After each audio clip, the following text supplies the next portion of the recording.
Bueno, hola a todos, bienvenidos a otro momento para reflexionar un poco sobre la realidad. El día de hoy nuestro tema va a ser la educación. Vamos a tener un gran invitado, ya en un momento lo voy a presentar, pero antes quería reflexionar un poco, ya que estamos hablando del tema de la educación, con lo ocurrido con una docente de ciencias sociales, quien pues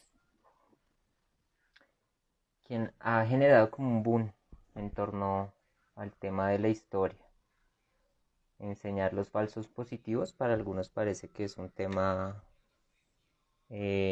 complicado, como si no fuera parte de nuestra historia real, sino como si fuera parte de un imaginario o de una abstracción. Sin embargo, pues es real. Los falsos positivos existen, los crímenes de Estado existen, y pues frente a eso creo que es más complejo ignorarlo que aceptarlo y hacerlo parte de las enseñanzas. Entonces emerge la idea por parte de ciertos grupos políticos en donde se afirma que el Ministerio de Educación debe controlar los contenidos. Y esto pues es absolutamente terrible. O sea, imagínense perder las posibilidades de tener una libertad de cátedra o las posibilidades de poder enseñar libremente frente pues a un ministerio que va a depender del grupo gobernante. Entonces pues esto se convierte en un tema bastante complicado. Algunas personas pues lo ven como normal, como que finalmente hay que simplemente estudiar para trabajar, pero pues creo que hoy ya profundizaremos un poco con este tema. Bueno, el invitado de hoy es un maestro, es un profesor de la Universidad de Antioquia. Él es doctor en educación de esa misma universidad, magíster en educación de esa misma universidad y licenciado en filosofía y letras de la Universidad Pontificia Bolivariana. Creo que es una persona que nos puede aportar mucho para conversar sobre el tema de la educación y, y nada, vamos a darle ingreso. Creo que puede que tenga unos problemas de conexión, pero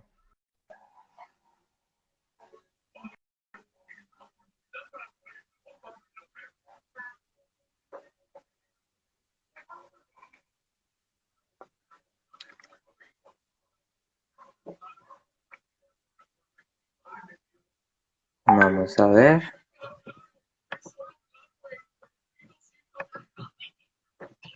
Tiene problemas de conexión. Ya.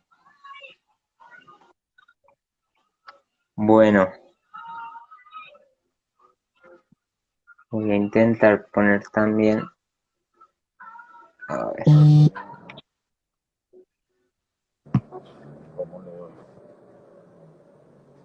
Bueno, ahí nos escucha, maestro Bernardo. Sí, los estoy escuchando. Bueno, Sí. bienvenido a esta conversación.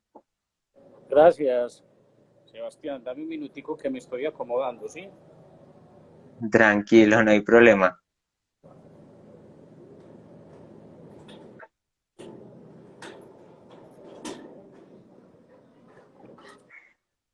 Me cogiste fuera de la casa.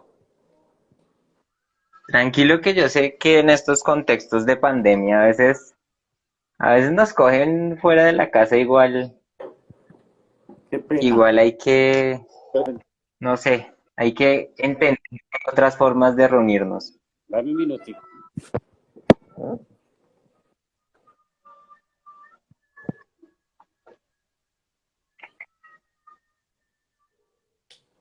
Ahora sí. Bueno, les cuento que el tema de la educación es bien complicado, ¿no?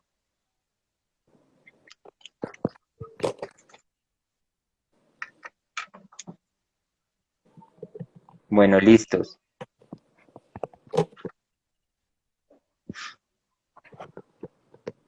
¿Ahí me escucha bien? Sí, yo te escucho bien, Sebas, y vos.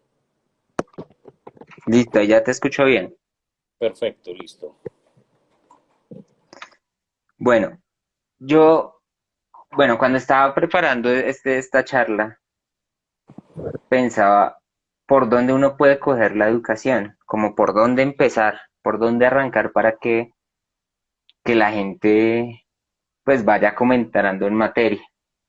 Y yo decía que pues no hay mejor forma de arrancar que como con una definición. Yo creo que a veces uno dice que la educación es cualquier cosa. Entonces, aprender a usar un computador puede ser educación, o que mi papá me enseñe a usar un asadón en el campo es educación. Entonces yo te preguntaría, ¿qué es educación? A ver, Sebas, es una pregunta bastante compleja, pero bien interesante, porque la educación es como esa manera en que un sujeto, un individuo se inserta en una cultura, en una sociedad.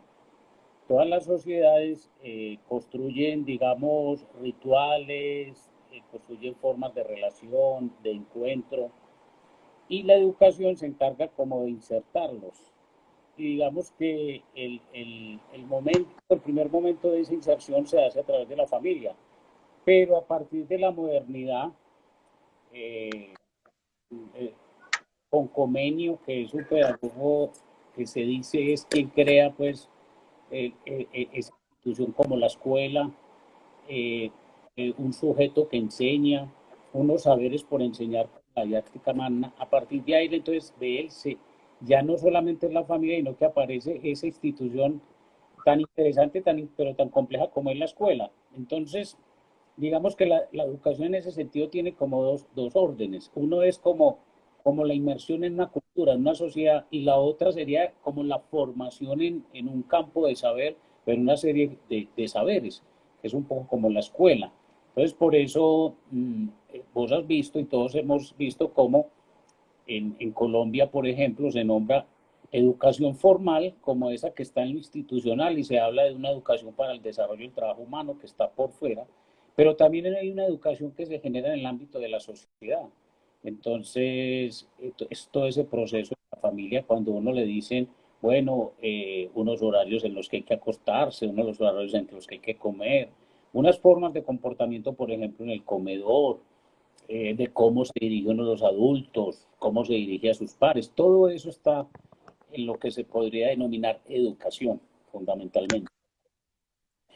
Pero digamos que cuando uno se empieza a preguntar sobre este tema de la educación, uno se da cuenta que finalmente, sí, la modernidad, digamos que estructura un poco todo el mecanismo educativo digamos que lo convierte en un sistema, ¿sí?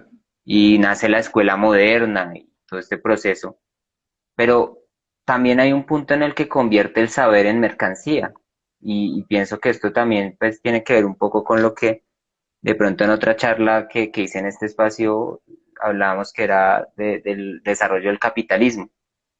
Y hoy la gente pienso que percibe la educación simplemente como mercancía, o sea, existe la educación en la familia, lo que mencionas de sentarse en la mesa y todas estas costumbres culturales, pero también hay otro lado que es la mera mercancía, cuando nos sentamos y vemos que la gente quiere títulos, especializaciones, maestrías, doctorados, muchas licenciaturas, cursos y simplemente se ven como formas para llegar a tener más dinero y no como formas para obtener un saber. O sea, no sé cómo percibe esta idea de la educación como mercancía. Claro, lo que ocurre es que hay algo bien interesante en todo esto, tal incluso como lo plantea Sebas, y es que es esa relación con el conocimiento que las sociedades han venido teniendo, o hemos venido teniendo. Y claro, hay una relación con el conocimiento que es una relación, digamos, que lo que hace es capitalizar rentabiliza el asunto del conocimiento.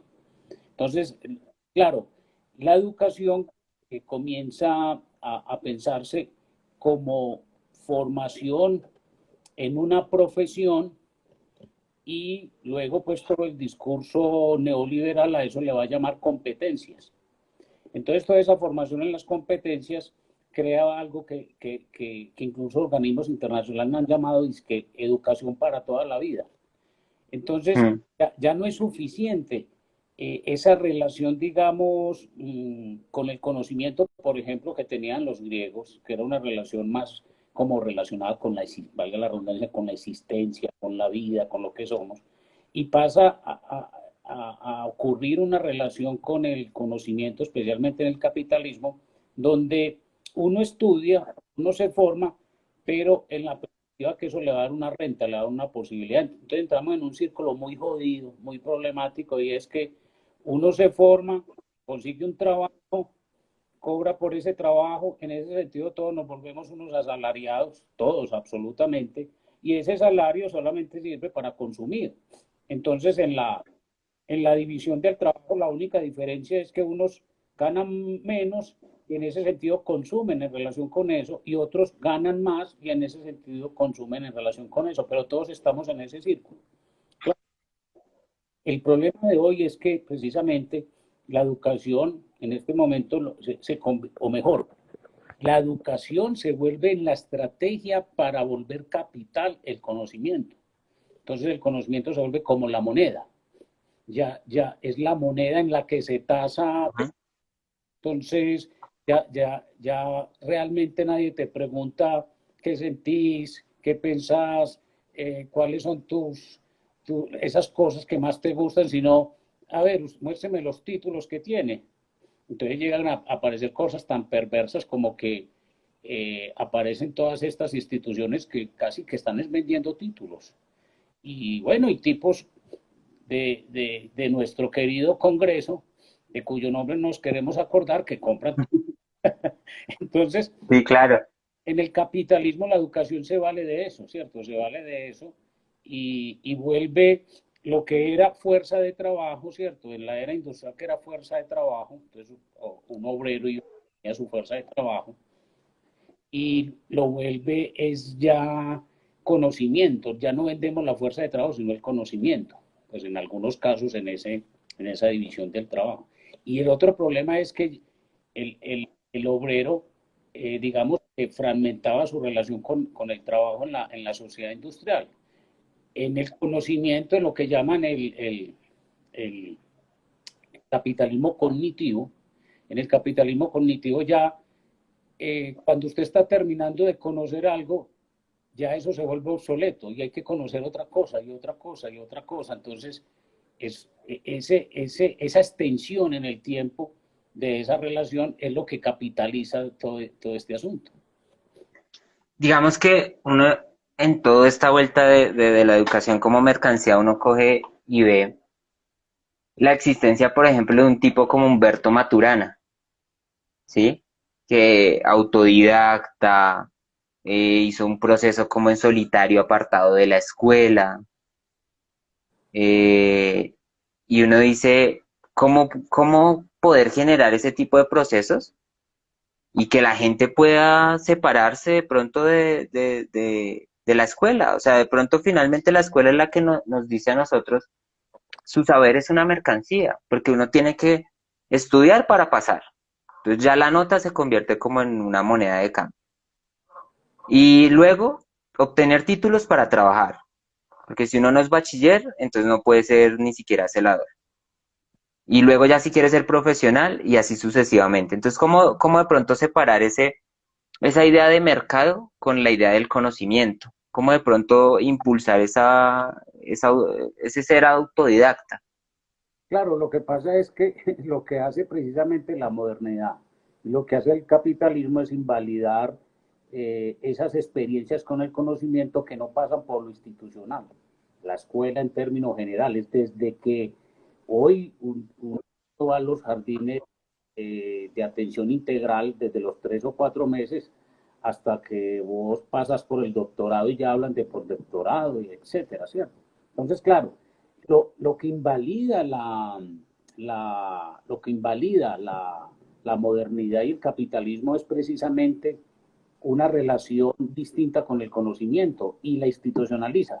Cuando la institucionaliza comienza a suceder una cosa bien interesante, y es, la institucionaliza y define cuáles son los saberes que hay que aprender en la escuela y se crean unas profesiones y esas son las profesiones. Y no solo eso, sino que ya comienza a cobrar por formarse. Es decir, formarse, hay que pagar para formarse. Hay que pagar en la escuela pública, en la universidad pública, hay que pagar para formarse. Entonces, claro, ese pago usted tiene que retribuirlo también, supuestamente, con su trabajo. Entonces, ahí está el problema. Lo que yo creo es que, o en mi experiencia, la, esa relación con lo institucional que es muy formal y que es un campo de control, un campo de ordenamiento del conocimiento, y realmente uno en la escuela básica, secundaria y en la universidad realmente uno no aprende no lo que la universidad quiere, porque eso es arbitrario. O sea, un profesor universitario da un curso y arbitrariamente decide qué enseñar. Sin sin embargo, hay algo que es interesante. Siempre hay fugas, siempre hay salidas. Y ese, cuando ese conocimiento lo pasa por él, yo creo que su experiencia, su contexto, lo que siente, le va dando una connotación distinta. Y eso es lo que permite transformar el conocimiento. Hay una expresión muy bonita, y me disculpan pues que cite acá, de Paul Ricoeur. Ricoeur dice, es que cuando nosotros conocemos, cuando nos enfrentamos a un campo de saber, un conocimiento, realmente el valor de entrar en el conocimiento está es en poder producir intrigas en ese conocimiento. Y esa intriga solamente se produce desde ese, ese ser autodidacta, porque eso no te lo enseña ni la escuela, ni la universidad, ni nadie, sino que es un ejercicio incluso solitario, ¿cierto?, frente al conocimiento, de poder producir intrigas allí donde nos están controlando, donde nos están dominando, porque el conocimiento se vuelve un ejercicio, una estrategia de dominio, de poder, y entonces comienza a ser problemático todo eso. Yo diría que hay un camino interesante. Por eso, Sebastián, mira, y los demás, mira que los lugares, por ejemplo, en Colombia, ¿cuál ha sido el lugar donde el conocimiento ha alcanzado su máxima expresión en este país? En la literatura y en las artes. No, no es la ciencia, no es la ciencia la que ha alcanzado los grandes desarrollos. ¿Por qué? Porque la literatura y las artes permiten una relación con el conocimiento que no se alcanza a formalizar suficientemente, no se alcanza a formalizar suficientemente, y eso le da un valor distinto. Es decir, pues vos contabas la experiencia Maturana y la experiencia de García Márquez. García Márquez no tuvo ningún título universitario, después le dieron honoris causa. Es decir, lo único que era, sabía contar historias. Entonces, si ves, ahí está la diferencia. Y de hecho, muchas veces, cuando uno entra en toda esta maquinaria, porque hay que aceptarlo, es una maquinaria de la academia, a veces termina negándose la oportunidad de buscar otras experiencias del conocimiento porque lo atrapa y hay un problema. Claro, y digamos que ahí, ya entrando un poco en materia, el tema de la educación en Colombia. Uno, uno escucha que Santa Fe era considerada la Atenas, era considerada el centro del saber durante mucho tiempo, más que Perú, más que Argentina, inclusive más que México.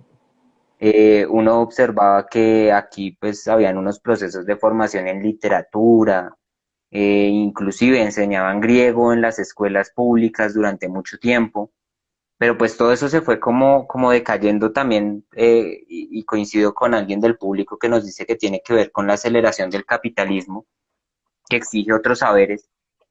Pero ¿cómo ver la educación en Colombia? ¿Cómo describirla de pronto? Yo creo que la educación en Colombia está en ese mismo vértigo, que es un poco lo que está señalando uno de nuestros oyentes o de nuestras oyentes, ese vértigo en que el capitalismo nos ha hecho entrar, porque hay una relación muy especial con el tiempo. Entonces hay unas exigencias de que, por ejemplo, hay que graduarse rápido, hay que consumir, hay que entrar en la maquinaria de consumo rápido, de producción, toda esa cosa. Digamos que la educación en Colombia no se aleja mucho de la educación en Latinoamérica. Además, porque hay unas organizaciones internacionales que definen los lineamientos de la educación en estos países. Las leyes generales de educación, la primera fue en Brasil y, Mm. y la segunda fue en Colombia y vinieron otras. Esas leyes de educación son leyes neoliberales. Y en una revista muy querida que tenemos en Colombia, que es Educación y Cultura, la revista de FECODE, en esa revista se hizo en su momento una crítica a la ley general. Y entonces, ¿qué es lo que definen estos organismos internacionales? Estos organismos internacionales definen cómo aprender, qué significa formarse, qué y para qué. Y ese para qué hoy se llama, eh, lo llaman derechos de aprendizaje, derechos básicos de aprendizaje. Es decir, algunos ámbitos del aprendizaje que se llaman competencias, que son más bien como habilidades, unas habilidades que yo debo tener, pero son habilidades que se ofrecen estrictamente a una relación con el mercado. Es decir, eso no tiene otra intención. Entonces, nuestra educación en Colombia es en ese sentido neoliberal. Pero a mí no me gusta ser desesperanzador ni pesimista. Yo creo que hay muchas personas en este país que también, incluso jugando en este campo de la educación, ejercen un trabajo crítico, reflexivo, de pensar esto que, por ejemplo, estamos conversando acá. Entonces, la educación en Colombia está definida por eso y eso es muy problemático. Por ejemplo, todo el asunto de la estandarización, todo el asunto de la evaluación. Ahora se evalúan las instituciones educativas, se evalúan las universidades, se evalúan los niños en quinto, con las pruebas saber en tercero, en quinto, el IFES Pro cuando usted sale de 11, el Saber Pro cuando termina su pregrado, y todo es uno. ¿Por qué se evalúa? Porque hay que controlar todo ese conocimiento, porque hay que controlar todo ese aprendizaje. Entonces, esa evaluación estandariza. ¿Qué quiere decir que estandariza? Suponer que todos debemos aprender lo mismo y en las mismas condiciones. Absurdo, porque eso no pasa así. No todos aprendemos lo mismo ni en las mismas condiciones. Estandarización. Entonces yo diría que la educación en Colombia es un intento por estandarizar la experiencia del conocimiento que no debiera. Acá nos preguntan, alguien que está en el público nos dice, ¿qué valor tiene la educación en la presente generación? Y yo escucho ese comentario mucho. Escucho muchos maestros que dicen, no, es que estas últimas generaciones no leen, no critican, no participan, principalmente, por ejemplo, en las universidades. Uno ve como al docente universitario desesperado por buscar cómo incentivar la lectura, cómo incentivar la crítica, que de pronto en otros momentos históricos eso no se veía, o sea, la crítica era innata al estudiante, pero hoy no. Entonces, ¿qué valor tendrá finalmente la educación hoy para las nuevas generaciones? Claro, pero el valor pasa por unas decisiones que uno tiene que tomar cuando quiere, digámoslo así, aceptemos esa expresión, educarse. Cuando uno quiere formarse en un saber, es una decisión importante. El problema es que en nuestras sociedades también esas profesiones se validan o se invalidan de acuerdo a esa relación que tienen con el mercado. Entonces cada vez se van Mm. más importantes aquellas profesiones que generan más capital. Entonces, la medicina, el derecho, la odontología, la psicología, las ingenierías, incluso la comunicación social también, entre otras.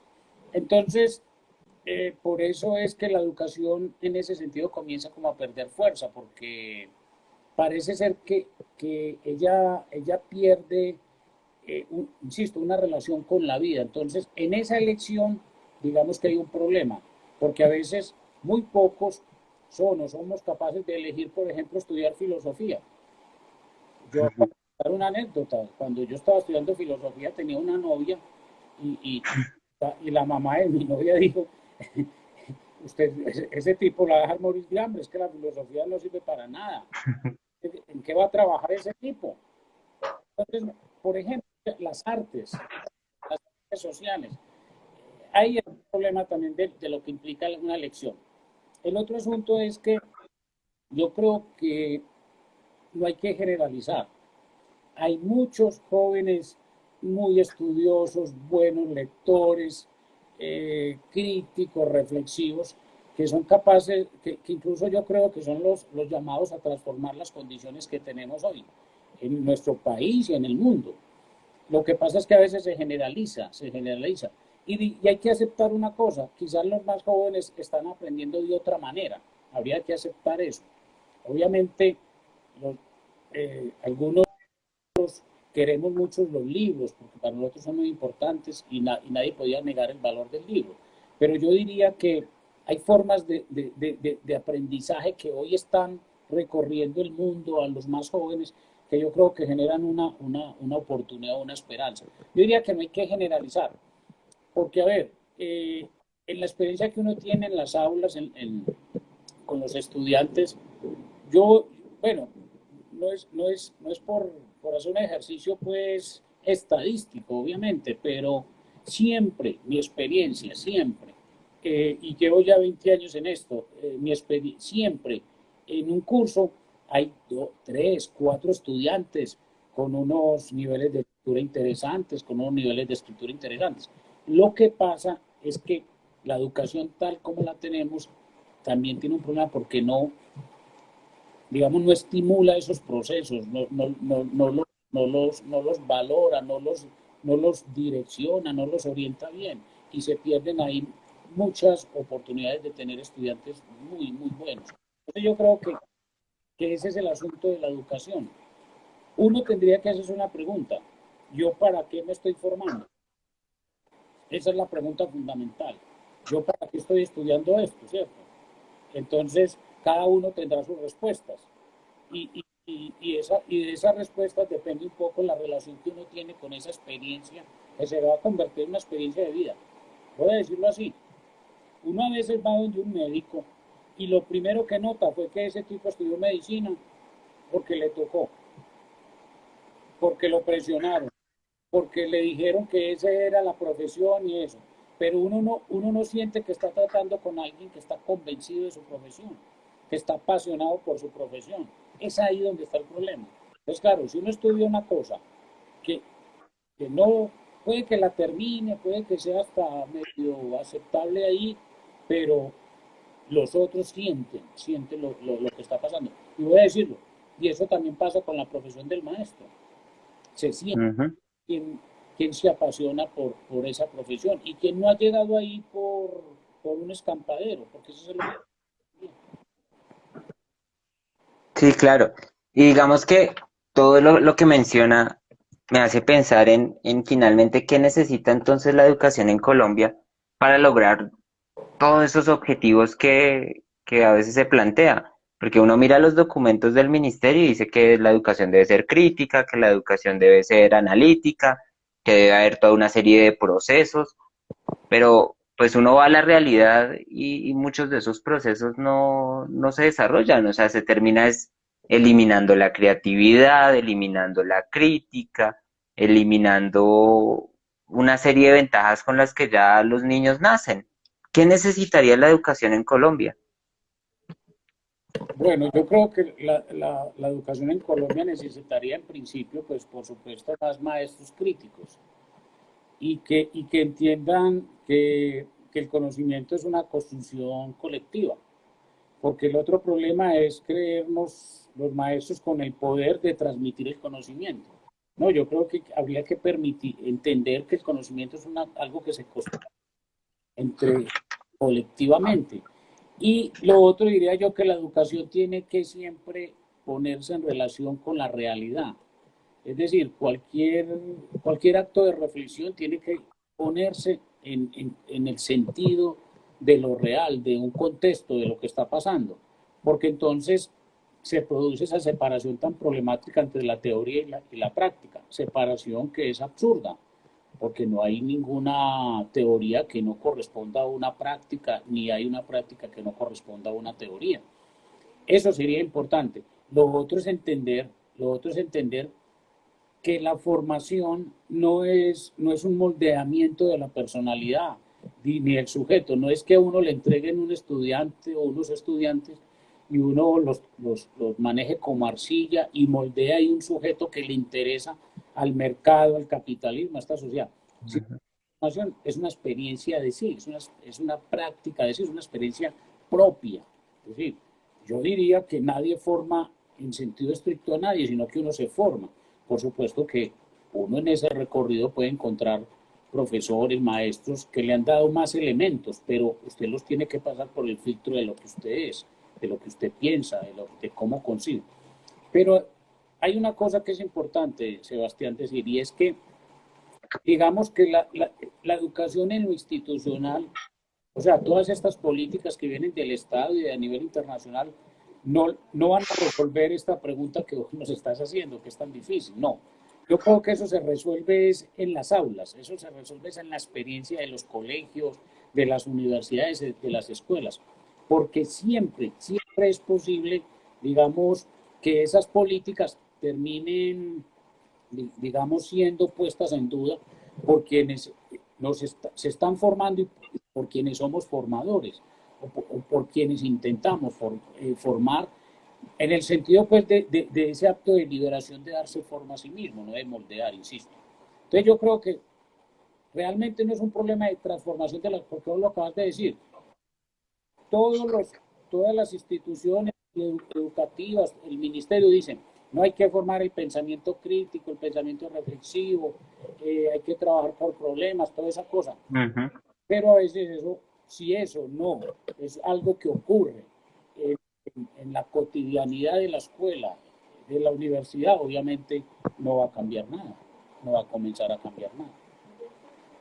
Digamos que también uno puede pensar que la educación pasa mucho por lo emocional, o sea, elegir la carrera, de pronto descubrir que X materia me gusta más que otra, pero también uno percibe que existe como una crisis de la emocionalidad, porque, por ejemplo, uno ve lo que está ocurriendo ahorita con la pandemia, la cantidad de estudiantes, tanto universitarios como en el bachillerato e inclusive en la primaria, que han tenido unas crisis emocionales profundas, que no saben qué hacer con sus vidas, que el suicidio se ve como la única salida y la educación a veces, o el sistema educativo a veces parece como si eso no le tocara.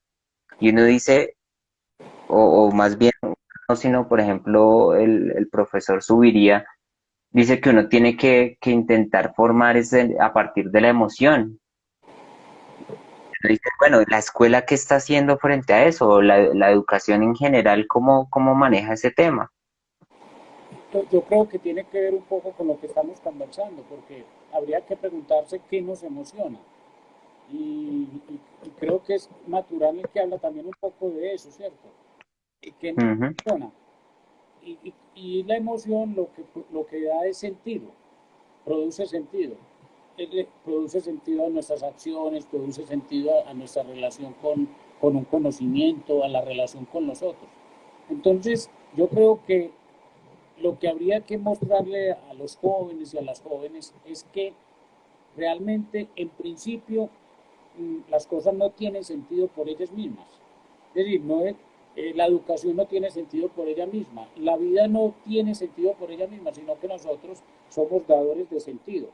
Y eso parte de la emocionalidad, entendida en ese sentido como, como una relación, diría yo, que tiene que ser ética, tiene que tener un sentido práctico y fundamentalmente tiene que tener un sentido estético. Entonces, muchas veces todos esos problemas emocionales vienen de ahí, ¿cierto? Vienen de ahí, de la manera como nos relacionamos con el mundo, con los otros, con lo que somos, con lo que aprendemos. Miren, por ejemplo, un niño pongámosle 10 años, es capaz de mantenerse frente a la pantalla en un juego durante 8 o 10 horas. Ujú. Es una expresión de la emoción que siente en esa relación que tiene con ese juego. La pregunta es, ¿por qué no es capaz de tener esa misma experiencia con la lectura, con la escritura, con las matemáticas, con la ciencia? ¿Por qué? Porque normalmente esos saberes terminan objetivados, es decir, apartados de esa emocionalidad. Y estos juegos, todos estos juegos, lo que hacen es emocionar, porque se fundan en la aventura, en la búsqueda, en lo desconocido. En cambio que la escuela parte es como de la certidumbre, de lo conocido, de lo absoluto. Y otra cosa, cuando usted está ahí, un niño, por ejemplo, no es evaluado en el sentido de una evaluación punitiva, sino que es una relación con el juego que le permite a él incluso saber si lo juega bien, si lo juega mal, pero no hay problema en ese sentido. Entonces eso es lo que construye emoción, no es otra cosa. Pero la escuela en general normalmente no hace eso. De hecho, eh, en Colombia la historia cuenta que en la escuela lo que nos enseñaron era que no nos debíamos emocionar, eh, Ujú. que era malo emocionarse, que eso era pura sensibilidad y todas esas cosas. Entonces, claro, es toda esa racionalidad moderna, cartesiana tan jodida, que nos ha vuelto ese tipo de seres. O sea, no tenemos expresión. Entonces, eso, claro, eso hace que se pierda el sentido.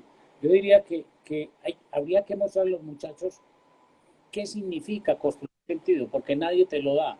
No te lo dan tus padres, no te lo da la sociedad, no te lo da el dinero, no te lo da nada. Es una construcción eh, personal, diría yo, y que se puede compartir, sí, claro, se puede compartir.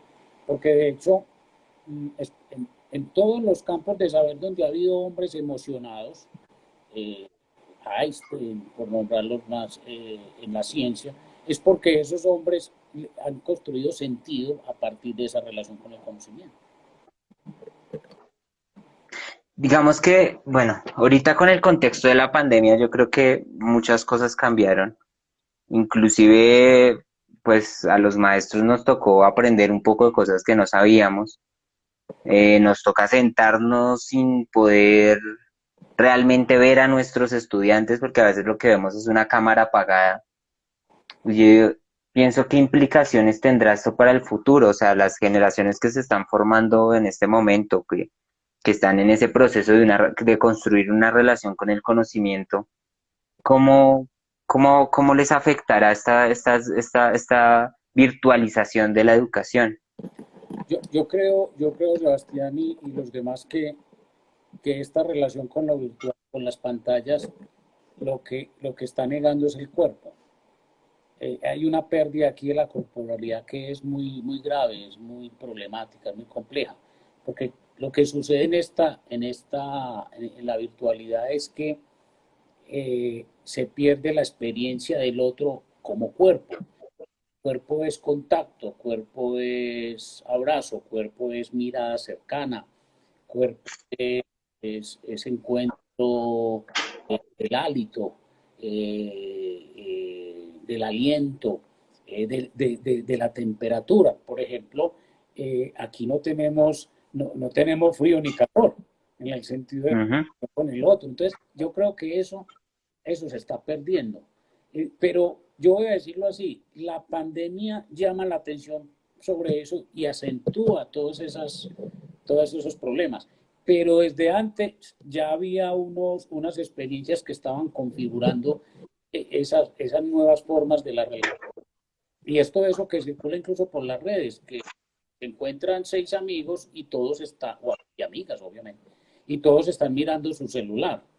Entonces, parece que hay una expresión de la vida que tiene que pasar por estos dispositivos, tiene que pasar por estos dispositivos, porque estos dispositivos se vuelven como un alter ego, como una cosa que cuando uno la deja o se le queda en la casa, uno siente que no es cierto, que eso Ujú. se vuelve de la existencia. Entonces, esta pandemia yo creo que lo que hace es reiterar eso.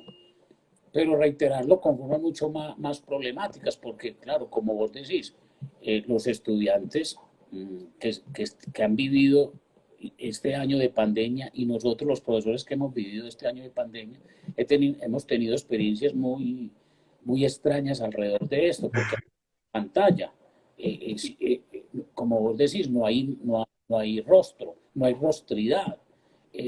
¿Cuál alteridad? ¿Cuál encuentro? ¿Cuál hálito? ¿Cuál está perdido? El cuerpo se ha perdido. Y además viene toda esa cosa que incluso eh, hay una relación con el conocimiento que parece, a ver, como que no se desprende de ese sentido del que se habla que el conocimiento también está ya en la red. Es decir, un profesor que venga con, si yo digo aquí alguna cosa, por ejemplo, yo digo que el Capital fue escrito, voy a decir cualquier cosa, en 1930. Cualquiera de nosotros puede entrar a la red y decir, ¿en qué se escribió el Capital? Entonces resultó pillado ahí en la mentira, por ejemplo. ¿Cierto? Entonces ya, el conocimiento como información ya tiene una connotación distinta. Entonces la pregunta es, que creo algo que se decía en el chat, alcancé a mirar, entonces, ¿quién es el maestro? ¿Quién es el profesor? ¿Cuál es el sentido de ser docente, de ser maestro hoy, cierto? Si ya el conocimiento como información no es importante, porque pues ya no salimos a decir, a dar datos, a dar fechas, a chicanear de lo que hemos leído, sino que ya es necesario como intentar construir estrategias de criticidad, diría yo.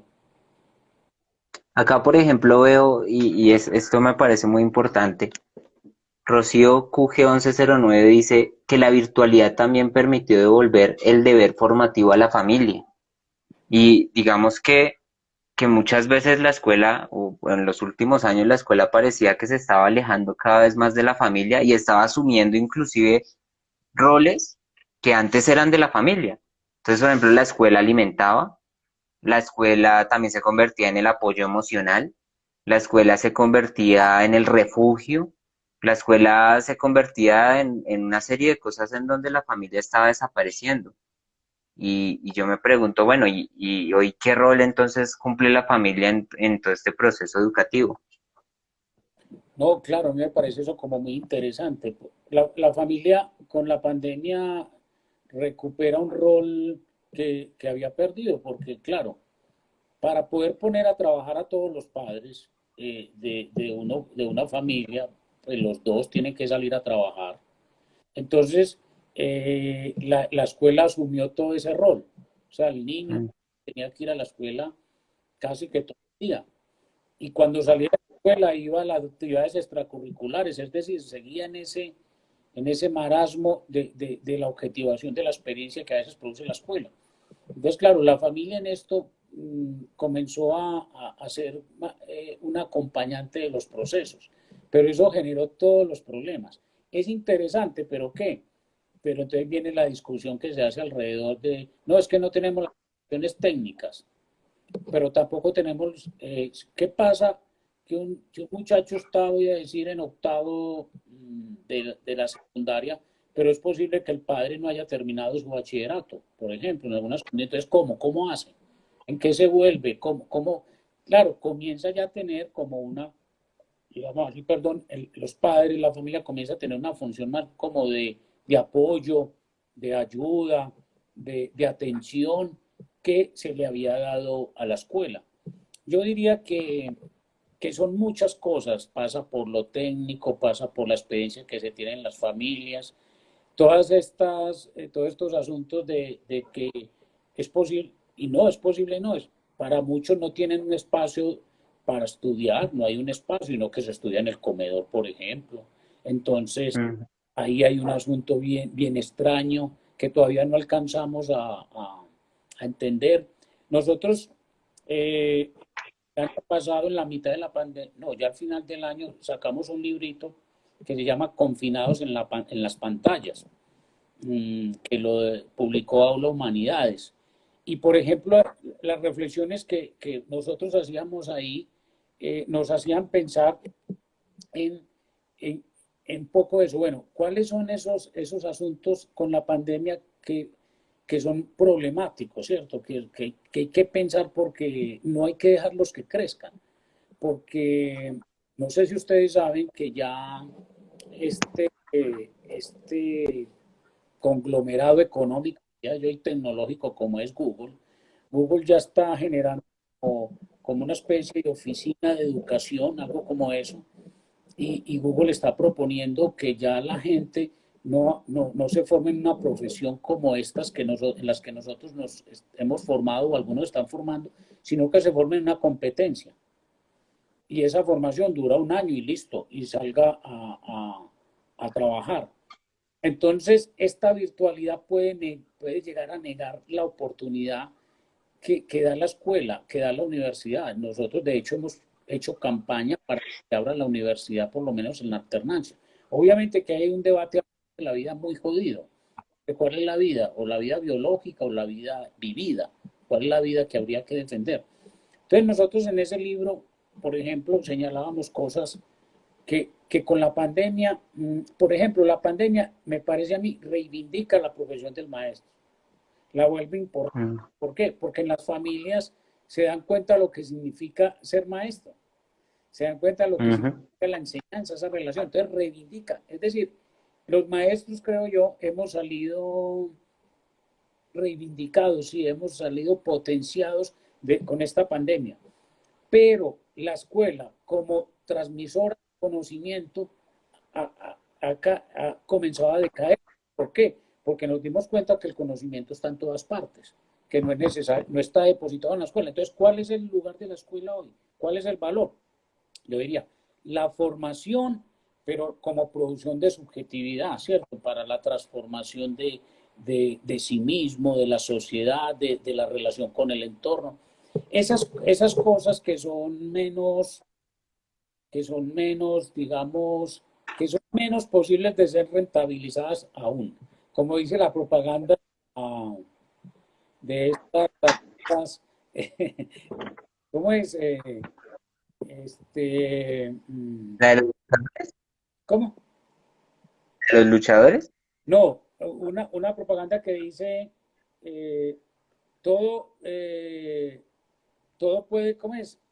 Para todo, eh, todo puede ser comprado. Para lo demás, uses Ujú. Mastercard, yo no sé qué es cierto. O sea, Ajá, sí. porque hay que pensar es en qué no se puede, qué no es posible de ser rentabilizado, vuelto capital. Y yo diría, lo que no puede ser vuelto capital es la experiencia humana, ¿cierto? Es la experiencia con el otro, el encuentro, lo que señalaba ahorita. La emoción, por ejemplo, frente al conocimiento.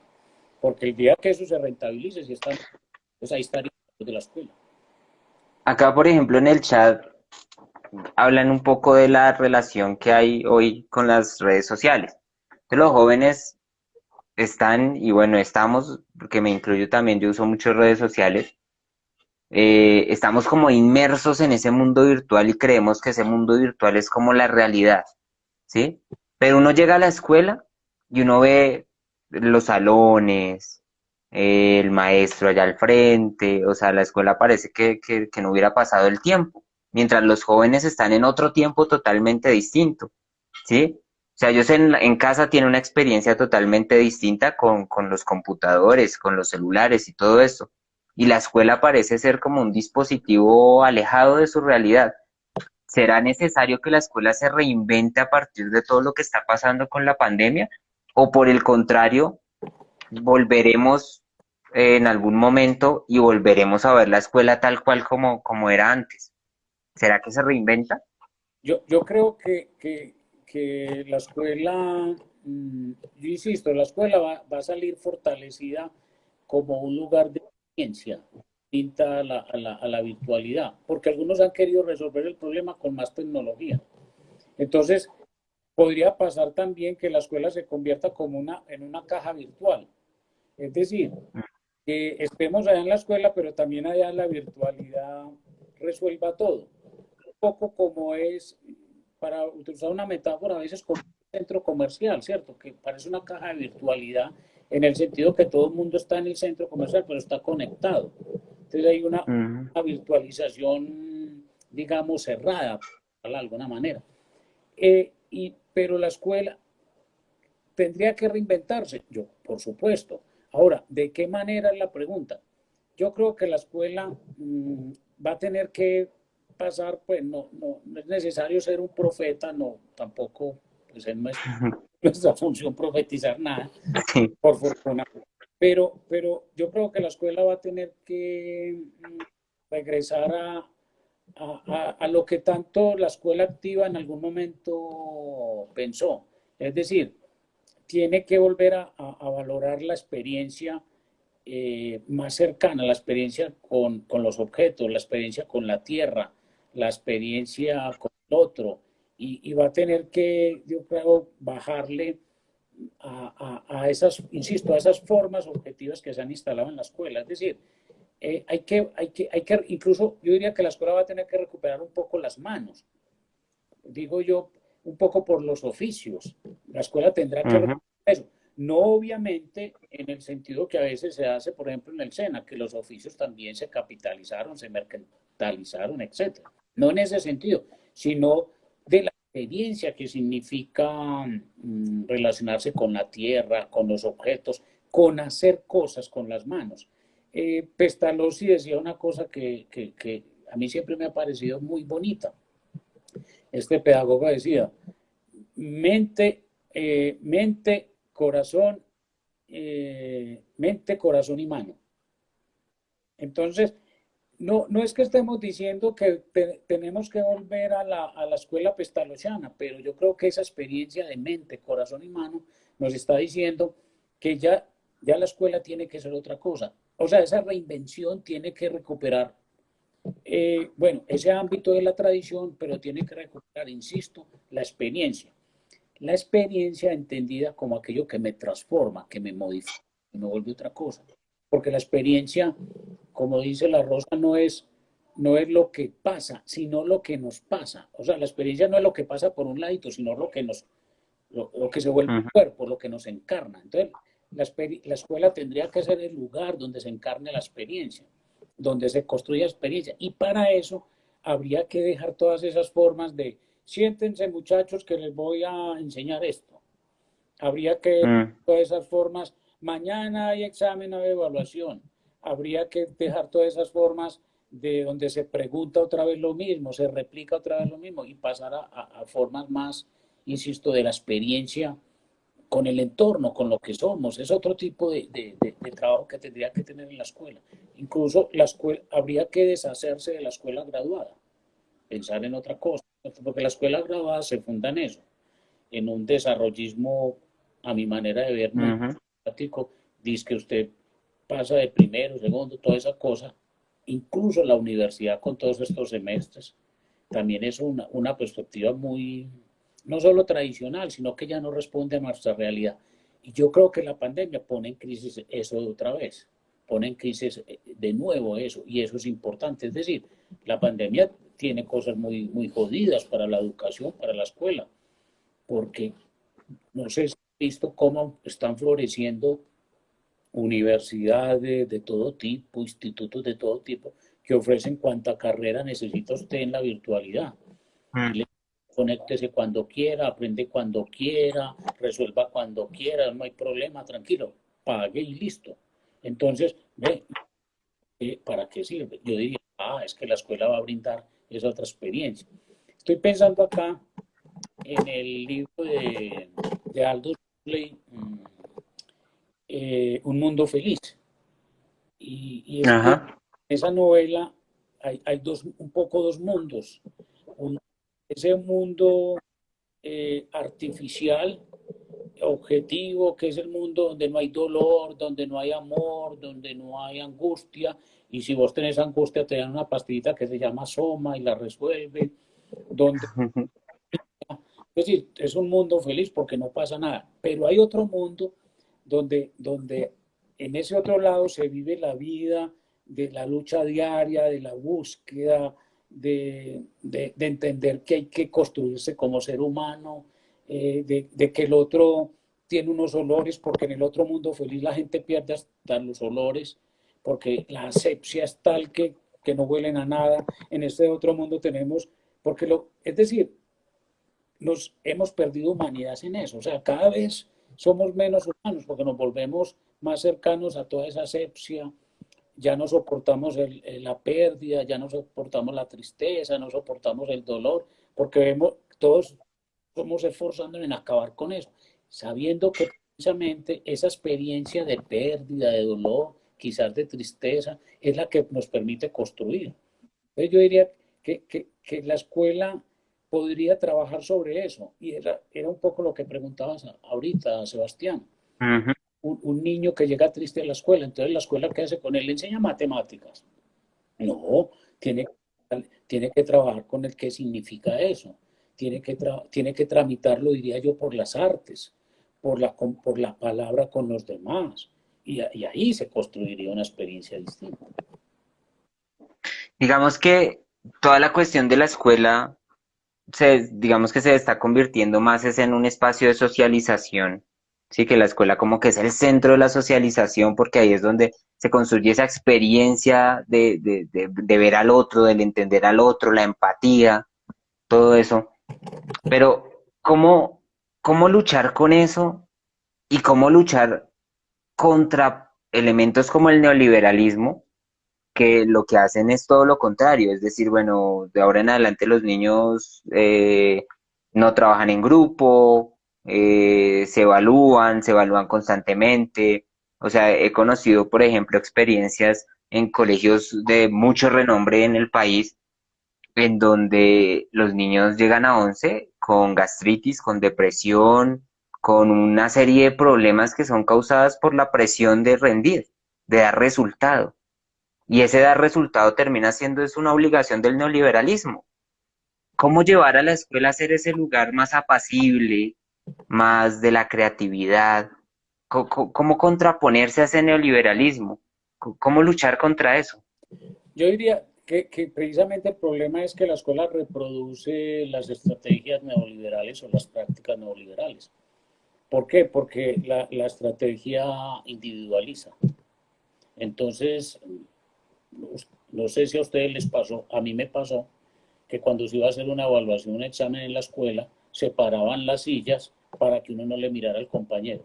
Eso es una Ujú. práctica neoliberal, por ejemplo. La escuela tiene una práctica también que es muy jodida, es todo ese ejercicio del premio y del castigo y de premiar a los mejores, práctica neoliberal, porque si hay alguien mejor, los demás estamos jodidos. Entonces, lo que nos enseña este neoliberalismo es que hay que ascender en esa escala social como sea, por pisoteando, tumbando. Entonces, ese ámbito de la competencia, yo creo que habría que diría yo sí, ¿por qué no? Acabarlo en la escuela. Entonces, ¿dónde estaría la diferencia? La diferencia estaría en que se construya el conocimiento en grupo, que se construya el trabajo colectivo y que la escuela sea un foco que se puedan pensar los problemas aledaños al contexto de la escuela.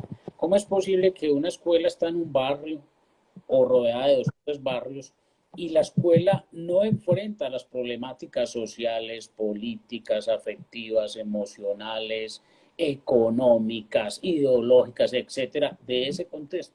Entonces al niño le están y al joven le están enseñando unas cosas que cuando está en la escuela puede que funcione, mal que bien, pero cuando sale eso se desvirtúa totalmente, ya no funciona, ya no tiene valor. Entonces, eso parece ser que también hay una práctica, porque ¿qué hace el neoliberalismo? El neoliberalismo lo que nos muestra es, eh, nosotros somos responsables de nosotros mismos como individuos. Entonces, como individuo no nos importa el otro. Habría que trabajar en la importancia del valor del otro, de la alteridad, porque sin el otro, ¿qué somos? No somos nada, ¿cierto? No somos nadie. Entonces, yo creo que la escuela, vos utilizás una expresión, tiene que volverse más apacible, sí, pero respecto a esa competencia tan brava y tan dura a la que se someten los niños. Claro, se enferman, les da gastritis, les da de todo. Y no se hace ni siquiera lo más, lo más es que una tarea es puesta, pues, una tarea no es puesta en relación con, con las demás áreas de saber, sino que cada área de saber pone una tarea distinta. Entonces son 8 Ujú. tareas para... Entonces, claro, esto, esa fragmentación es muy problemática para un niño, para un joven.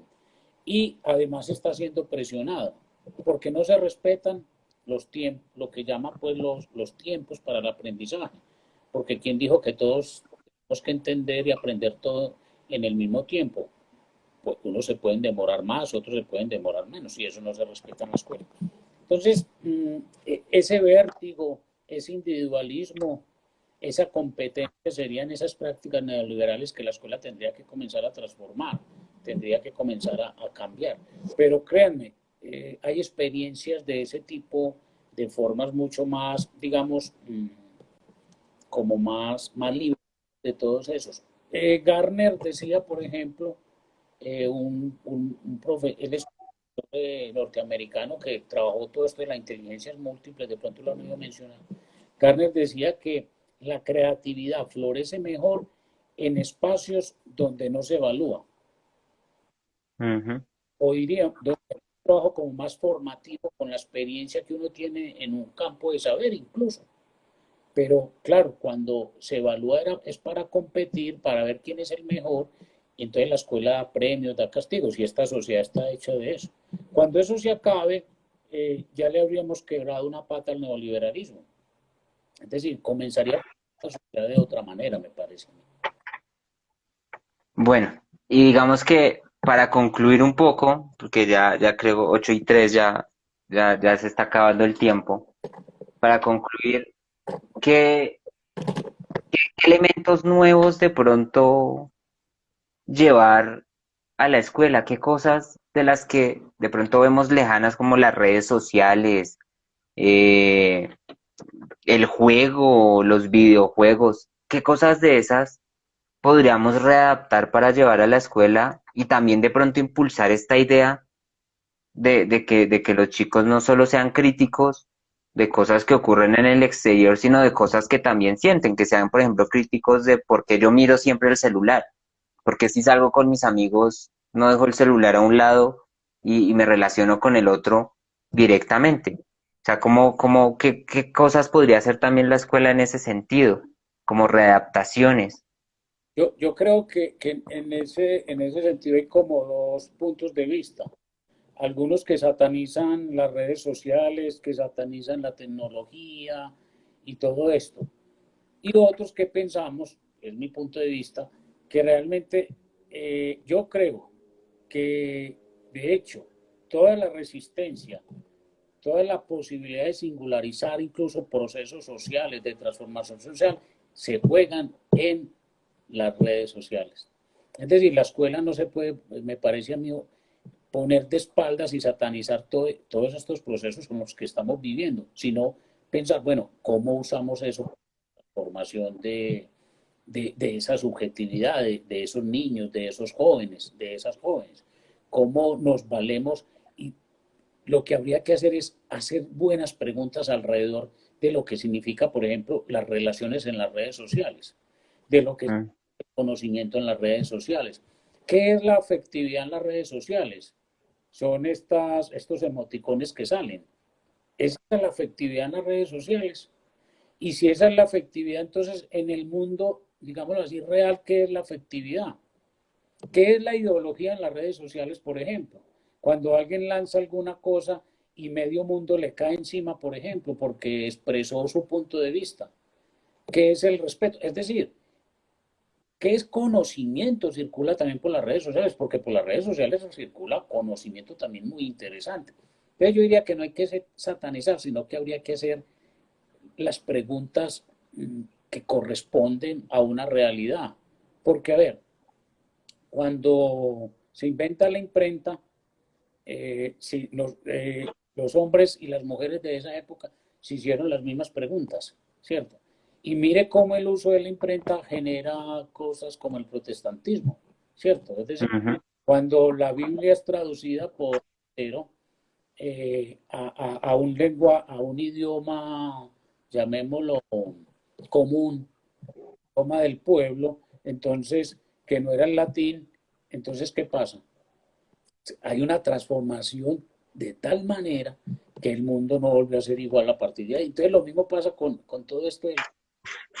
Lo que dicen es que tenemos que trabajar es para que las redes no se conviertan en esa máquina de predicción de nuestras vidas y de nuestra existencia, porque ese hay un problema. O sea, si ellas predicen lo que nos va a pasar, nosotros vamos a terminar dominados por ese futuro posible, por esa predicción.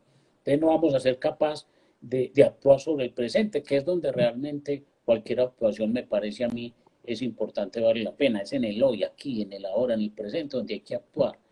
Y no tenemos que volvernos menos predecibles. Y ese sí es un peligro sobre todo de la inteligencia artificial, que ya Ujú. puede predecir qué ropa vas a querer dentro de tantos meses, o qué máquina, o qué incluso qué pareja, o qué compañero, toda esa cosa. Y eso sí es muy problemático, porque ese es el nuevo giro que está dando el capitalismo hacia el capitalismo de la vigilancia, de que están vigilando. Entonces, ¿por qué no convertir las redes y toda esta tecnología en una estrategia de resistencia? Esa sería la pregunta. Pero no pelear con ellas, no satanizarlas, me parece a mí. Bueno, muchas gracias, maestro. Le agradecemos pues la participación y yo creo que quedan muchos, muchos, muchos temas que se pueden reflexionar a partir de lo que estamos conversando y yo creo que quedan como varias cosas también para expandirlas de pronto en otro momento. Gracias, Sebastián, muchas gracias y a los que pudieron estar. Bueno, un abrazo. La verdad que me gusta mucho que me hayas contactado para esta conversación, para este encuentro. Lo disfruto mucho. Yo creo que eso se trata. Hay unas preguntas muy interesantes que alcancé a ver en el chat y de pronto en otro momento con mucho gusto sería interesante volver a conversarlas y si van a tener otros encuentros y espero también poderme conectar para participar. Muchísimas gracias, Sebastián, y muchísimas gracias. Bueno, gracias Bernardo. Bueno, Entonces, estamos conversando y gracias a todos por participar. Igualmente este video pues queda grabado ahí en mi Instagram por si lo quieren ver luego y también lo estoy subiendo a un canal de YouTube donde después lo voy a estar compartiendo en redes para que pues también lo sigan compartiendo por ese lado si de pronto no pudieron ingresar hoy, yo sé que lo pueden ver en otro momento. Bueno, gracias a todos y todas y nos vemos el otro jueves con otro tema.